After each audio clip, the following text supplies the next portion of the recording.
اللہ الرحمن الرحیم۔ تفسیر المنطق کا سبق ہشتم ہے حقیقت و ماہیت کی بحث، اور اسی طرح کلی ذاتی اور کلی عرضی کی بحث، اس کی ایکسرسائز یعنی مشقی سوالات میں خوش آمدید۔ سبق ہم نے پڑھ لیا ہے، عبارت ہم نے حل کر لی ہے۔ آج کے اس لیکچر میں ہم اس سے متعلقہ تمرین کو حل کریں گے۔ سوال یہ ہے، اشیاء ذیل میں سے کون کلی ذاتی ہے اور کون کلی عرضی ہے، اس کو ہم نے پہچاننا ہے۔ پہلے نمبر پر ہے جسم نامی اور درخت انار۔ دیکھیں، مناطقہ کے نزدیک درخت کی حقیقت جسم نامی ہے، وہ جسم جو بڑھنے والا ہو۔ چونکہ درخت بھی بڑھتے ہیں، اس لیے درخت کی حقیقت جسم نامی ہے۔ تو خلاصہ یہ کہ درخت کی حقیقت کے دو جز ہیں، ایک ہے جسم نامی، ایک ہے جسم، دوسرا ہے نامی۔ اب آپ نے یہاں پر یہ سمجھنا ہے کہ انار کے درخت کے لیے جسم نامی کلی ہے تو کون سی کلی ہے، کلی ذاتی ہے یا کلی عرضی ہے؟ دیکھیں، کلی ذاتی کے متعلق ہم نے یہ تفصیل پڑھی تھی، جو اپنی حقیقت کا عین ہو، یعنی مکمل حقیقت ہو، یا حقیقت کا ایک جز ہو۔ تو چونکہ درخت انار اس کی حقیقت بھی جسم نامی ہے، اس لیے جسم نامی کو ہم کہیں گے کہ جسم نامی انار کے درخت کے لیے کلی ذاتی ہے، کیونکہ یہ اس کی عین حقیقت ہے۔ اب اس کے بعد آگے دیکھیں، دوسرے نمبر پر ہے میٹھا انار۔ اب یہ میٹھا انار یہ کلی عرضی ہے، کیونکہ انار کے لیے میٹھا ہونا یہ انار کی عین حقیقت نہیں ہے اور نہ ہی حقیقت کا ایک جز ہے۔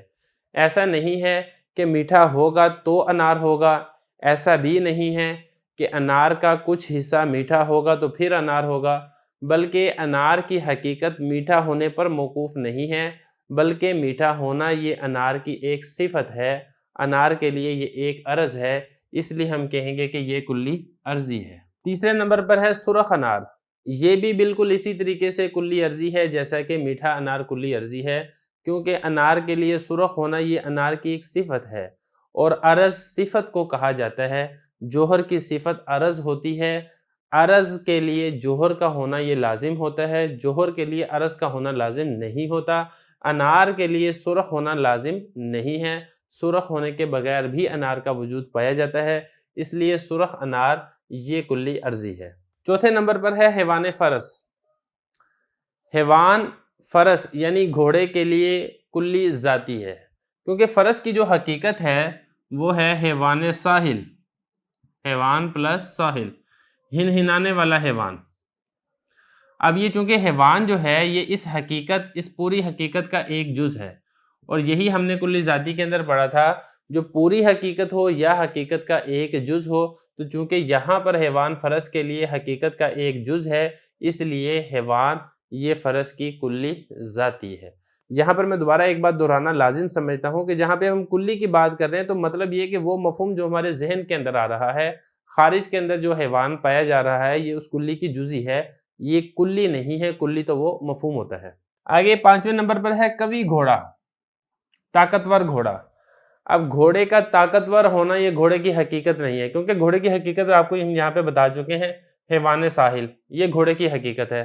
اب طاقتور ہونا نہ تو حقیقت ہے، نہ ہی حقیقت کا ایک جز ہے، بلکہ ایک خارج اور ایک زائد چیز ہے، اس گھوڑے کی ایک صفت ہے، لہذا یہ کلی عرضی ہے۔ یا اسی طریقے سے کشادہ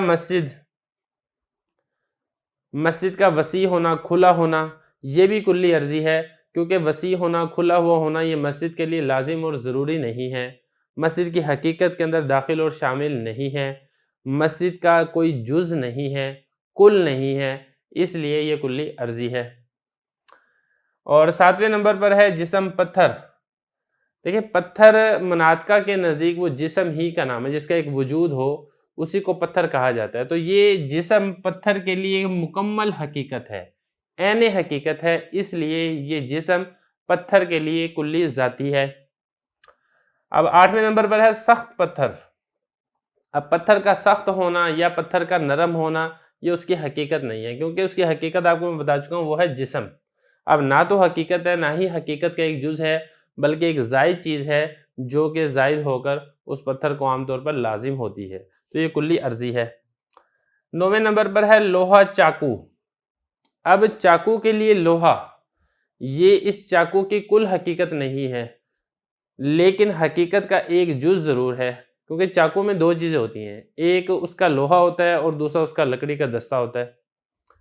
تو چونکہ اس حقیقت کا ایک جز ہے اس لیے یہ کلی ذاتی ہے، کیونکہ کلی ذاتی میں ہم نے یہی پڑھا تھا کہ یا تو وہ عین حقیقت ہوتی ہے یا حقیقت کا ایک جز ہوتی ہے، اور یہاں پر حقیقت کا ایک جز ہے۔ اب آگے 10 نمبر پر ہے تیز چاقو۔ تیز چاقو ہو یا تیز تلوار ہو، یہ حقیقت نہیں ہے اور نہ ہی حقیقت کا ایک جز ہے، کیونکہ چاقو کی حقیقت کیا ہے؟ ایک تو لوہا ہے اور دوسرا وہ لکڑی کا دستہ ہے۔ اب تیز ہونا نہ تو حقیقت ہے نہ ہی حقیقت کا ایک جز ہے، لہذا یہ اس کا عرض ہے، ایک صفت ہے، تو یہ کلی عرضی ہے۔ اسی طرح تلوار کی حقیقت بھی یہی ہے۔ تلوار کی حقیقت میں بھی لوہا ہوتا ہے اور اس کا ایک دستہ ہوتا ہے اور بعض اوقات نیام ہوتی ہے، یہ تو ہوگی تلوار کی حقیقت۔ اس کا تیز ہونا یا اس کا کند ہونا یہ اس کی حقیقت نہیں ہے بلکہ ایک زائد چیز ہے، لہذا یہ بھی کلی عرضی ہے۔ تو یہاں تک ہماری سبق ہشتم 8واں سبق حقیقت و ماہیت اور کلی کی قسمیں جو ہم نے پڑھی ہیں اس سے متعلقہ تمرین بھی ہم نے حل کر لی ہے۔